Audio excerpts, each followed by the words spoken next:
नमस्कार, मी पंजाब टक. आज आहे 28 मे 2025 आणि मी आलेलो आहे चाळीसगाव जिल्हा तालुक्यामध्ये लोंडेगाव या ठिकाणी.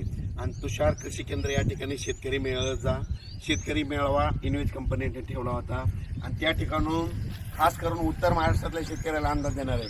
उत्तर महाराष्ट्रातल्या शेतकऱ्याला सांगू इच्छितो, कारण की मी उत्तर महाराष्ट्रामध्ये म्हणून सांगतो की तुमच्या उत्तर महाराष्ट्रामध्ये आता आज 28, 29, 30 आणखी 3 दिवस पाऊस पडणार आहे. त्याच्यानंतर 31 मे पासून ते 5 जून पर्यंत हवामान कोरडं राहणार आहे, सूर्यदर्शन होणार आहे. म्हणून हा अंदाज लक्षात येतो. माझी तुम्हाला विनंती, तुम्ही काय करा, 31 मे ते 5 जून पर्यंत तुम्ही शेतीचे कामं आटपून घ्या, कापसाची लागवडी करायची करून घ्या.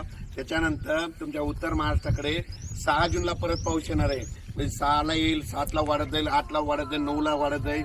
तसाच वाढत 30 तारखेपर्यंत म्हणजे तुमच्या उत्तर महाराष्ट्राची चांगली पेरणी होणार आहे. म्हणून हा अंदाज लक्षात येतो. पण आता राज्यातल्या सर्व शेतकऱ्याला सांगू इच्छितो, हा अंदाज चाळीसगाव तालुक्यातून लोंडेगाव या ठिकाणी देत आहे. तर या ठिकाणून राज्यातल्या शेतकऱ्याला सांगतो, तुम्ही काय करा, आणखीन आपल्या राज्यामध्ये महाराष्ट्रामध्ये पूर्व विदर्भ, पश्चिम विदर्भ, दक्षिण महाराष्ट्र, उत्तर महाराष्ट्र, कोकणपट्टी, खानदेश, मराठवाडा जवळपास 30 मे पर्यंत भाग बदलत दररोज पाऊस पडणार आहे. मुसळधार, कुठं वावणे, कुठं रिमझिम.